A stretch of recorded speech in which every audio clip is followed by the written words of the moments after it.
Nagbukas na nga itong Dunkin Store na may drive-thru at ito na yata yung kauna-unahang donut store na may drive-thru dito sa Urdaneta. Kaya napasugod nga kami para tignan kung merong mga bago sa mga menu na sinaserve nila. At ayun na nga guys, tuwang-tuwa nga itong sinalong dahil anytime pwede na daw siyang kumain ng paborito niyang donut. Tama ang narinig nyo guys, anytime pwede nyo lang tikman ang paborito nyong donut dahil open nga sila 24 hours. At ayun na nga guys, bukod nga sa donut, nagsaserve na nga rin sila dito ng mga beverages. Tulad na lang ng mga cold coffee base at non-coffee base. Kaya pwede na nga kayong magkape habang kumakain ng mga paborito nyong donut. At bukod nga sa pagpasok ninyo, malalanghap nyo na nga yung mga iba't ibang flavor ng donut nila, ay talagang malinis at malamig dito sa loob ng store nila. At meron nga din sila ditong second floor para sa mga dine-in customers. Kaya kung nagkikrave nga kayo ng donut at gusto nyo magkape, pwede kayo ditong mag-dine-in sa taas. Yung tamang chill, relax, kwentuhan ninyong magbabarkada. Syempre, pwede mo rin isama ang iyong buong pamilya. Pwede nga rin kayong mag-date dito ni jowa, kung may jowa ka.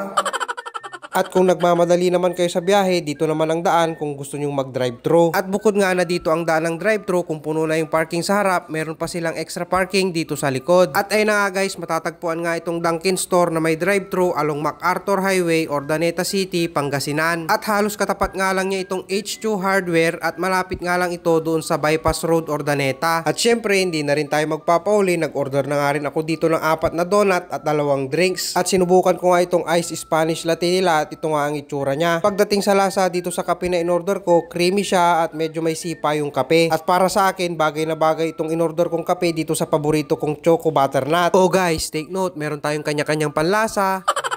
At sa susunod na magda-dine-in ulit ako dito sa Dunkin Store, susubukan ko din yung ibang drinks nila. At syempre, susubukan na din natin yung iba't ibang flavors ng mga donut nila. Tsaka nga pala guys, kung mahilig ka sa kape, try mo itong kinakain kong donut ngayon na Boston Coffee Cream. Grabe, panalo guys. Lasang-lasa mo talaga yung kape. At habang nandito nga kami sa taas nila Mrs. at Ninalong, talagang enjoy namin yung mga in-order naming donut at kape. Dagdag mo pa dyan yung maaliwalas na ambience, malamig at malinis. At ayun na nga guys, hindi nga naiwasan ni Ninalong ang makimarites dito sa katabing table namin. Kita niya kasi sila ate na nagbibideo at nagpipicture dun sa kanilang table.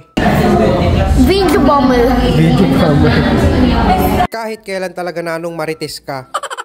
Kaya guys, kung sakaling mag-crave ka man ng kape at donut, subukan mo na ang mag-dine-in dito sa Dunkin Store. At syempre, wag mo rin kalimutang mag-take out para sa pamilya mo. O paano guys, hanggang dito na lang muna ulit ang video natin. Kung nagustuhan mo ang ating content, wag kalimutang mag-like and share. Thank you for watching!